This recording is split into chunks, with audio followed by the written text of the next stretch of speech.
while we broke this level right here, I would not be surprised to see another. Hey everybody, wild day today. Hopefully you made it through unscathed. We have a lot to go over, so let's just start. We're going to jump right into it. I'm going to be blunt. There's some absolute blow-ups tonight that we're going to address, but I want to just go through Tesla really quickly because I think you just need to be aware of a couple things. First and foremost, does this chart look great? No, it looks absolutely awful. And we've now from 946 down to, geez, you're down about 200 points in a very short period of time. 162 is what they're saying right here, 17%. So my point that I'm going to get at here is that, yes, can we go lower? Yes. But you're at a point where you're breaking down so much so fast that to see some kind of bounce back is not unrealistic. And when you get ahead of yourself, you kind of have to look at this and say, well, what could we utilize to determine that we're ahead of ourselves? And one of the things that you can use is you can use Bollinger Bands. Now, this is how you would use Bollinger Bands, okay? You can see the 2 right here and how we respond to the 2.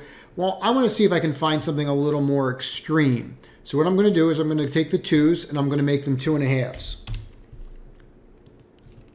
So usually I do something between 2, 2.5 to 3. 3 are extreme readings. So now we're at a 2.5 reading. So what I want to see is, are we anywhere near possibly breaking 2.5? And the times that we broke 2.5, what happened? Well, we broke 2.5 here and then we bounced. We broke 2.5 here and we bounced. Broke 2.5 here, bounced. So what we're constantly looking for, we're constantly looking for patterns, and then we're constantly looking to see if those patterns are going to replicate. So right here, we have the possibility of bouncing off 755. So this is how I'm going to look at this tomorrow. I'm going to look at this for a short-term long. And by short-term, I mean short-term. Maybe a day, maybe 2. Okay, I'm not saying that we're going to race right back up. Please understand that. I'm simply saying that when you're down 20% in 3 days, to think that you can't bounce back to a support level is just silly.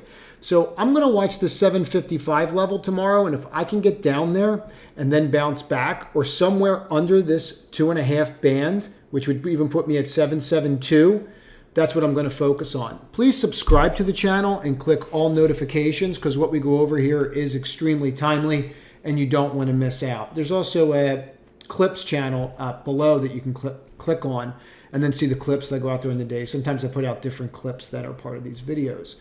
So on top of that, let's get rid of the Bollinger Bands. Now, this is something that we've been in before and 3 or 4 times, frankly. There's a link in the description, in the video description, and you can just go in there, click, and you'll get the newsletter for free. What I want to see is if we're going to flip this upper channel. If we flip the upper channel, then what can happen is we can go parabolic. This market's setting up for some kind of cascading effect, in my opinion, and I would treat it as such. That doesn't mean you're going to go straight down forever. If you have 8 more days like this, don't worry about it. There won't be a stock market anymore, so we don't have to worry about it anymore. But it's not going to keep doing this. It just won't. Some names will never come back. We'll get new names. By June, we'll be talking about this. So this goes in cycles, and we're going to see that. Now, what we want to do is we just want to flip this level. Flip 70, 60, and then see if you can break through that level. See if you can get through here. Because if you can get through this, you can go parabolic. And this is the ARK short fund. And you can see that right here, how ARK is doing. Some people don't mind shorting. TARK is another one. You can just short this. This was a new IPO that came out. Right? I mean, you can short it the same exact way. It's 2x ARK because that's what you need right now, right? More ARK on leverage. So here you are, you're just looking for that to break out and then run. Now, this was one that we've been talking about for some time, and finally it looks like it's there.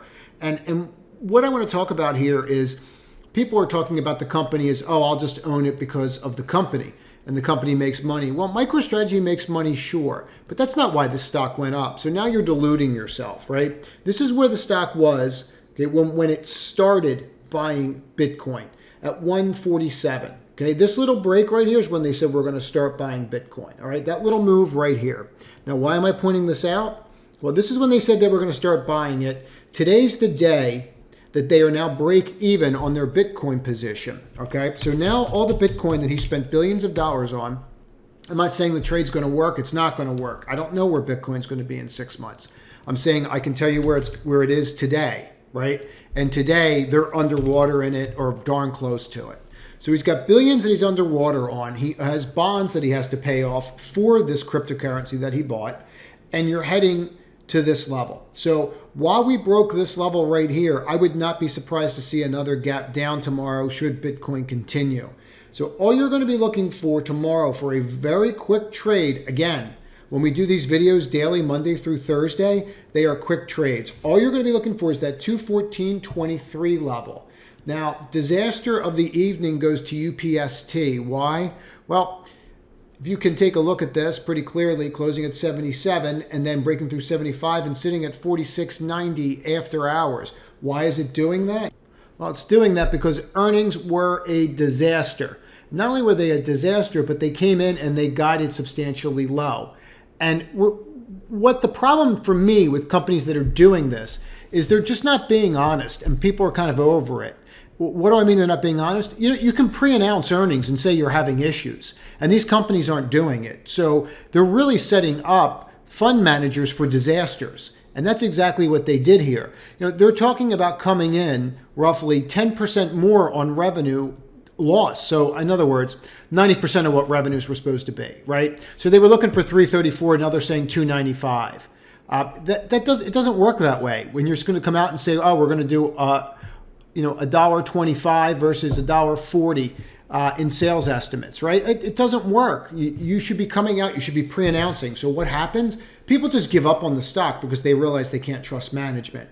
And management clearly cannot be trusted here because they knew this was coming and they did nothing about it. So this is going to continue to puke, and they're just going to keep puking it. They'll probably puke it all night, and then you'll see more puking tomorrow. So you get the theme there. 46.75, if you break that right here, right now, you could probably still short it. People say, well, how much lower can it go? You get halved again. 44.50. People do not want to own stocks where they cannot trust management. You cannot trust management if they're doing this. It's really that simple. You're seeing the same thing with Netflix, right? So watch this 42.51. You break that, all bets are off. You're probably a $20 stock. I know a lot of people get angry when I say things like this. I said this about Peloton. Nobody wanted to listen. I said this about NIO. Okay, so these things can get a lot worse than you think they can, right? So I'm not saying it so that you just listen to it, but understand they can get a lot worse. The idea of holding these names such as Coin because they're, quote, cheap. Okay, so today it went down 20% cheaper. So these names can absolutely blow up and absolutely go lower.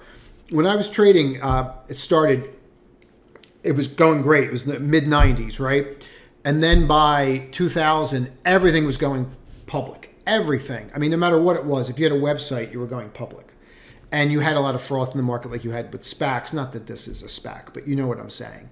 So I'm not putting them all quantifying, not saying that this isn't a real business, but the inflation that goes on here, the puffing of these names, when they deflate, they can go a heck of a lot lower than you think, and there's no one there to buy them. You're seeing the same thing happen with Affirm after hours, right? So Affirm closed right up in this range here. Take a look at where this Affirm closed. All right, 2060, and look what you're doing after hours. Okay, it's a teenager. So now where can it go? It can go a lot lower. All right, so if UPST is not going to have good earnings, they assume Affirm's not going to have good earnings. We kind of knew that after Amazon, right? So just focus on these names and focus on those key levels. They either work or they don't work, and then honor your stops. But let's just kind of go through the indexes here. And I do the indexes because you've asked me to do them. So, please comment on this video. I find the comments extremely helpful. And we're just going to use these numbers over here tonight. But let's just focus on this. So 309.64, 318.50, 303.56. They're the levels that you want to see that if you could possibly even get to. If you can get to those levels, maybe you can bounce. Maybe. You are holding and trying darn hard to hold that level, 295. Now, whether or not you do remains to be seen. I'm not suggesting that the bottom is in, but I will say this. We're getting to a point where you're getting grossly oversold. Okay, and that does not mean that you just can't have a massive down day. You can, but it means that we're setting up for something like this where you're going to gap down, or you're going to go down and then you're going to reverse and then have a rally. Whether or not you go down from there, again, remains to be seen. But this is one of the worst drops that we've ever had in the market, and you must understand that. You have not had a drop like this before where in years, it's been decades, frankly, since you've had a 20% drop in this period of time. And let's take a look at the exact period of time we're talking about. Okay, a month and a week, and we're down 20% in the NASDAQ. That's not normal.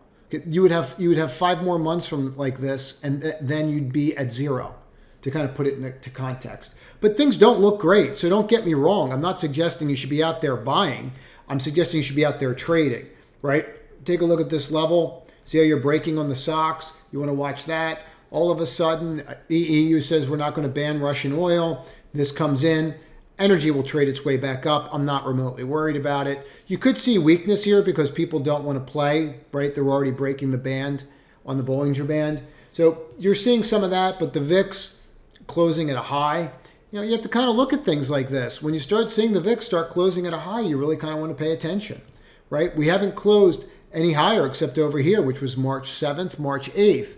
Now you would take a look at that and go, well, where did that put us on the SPY?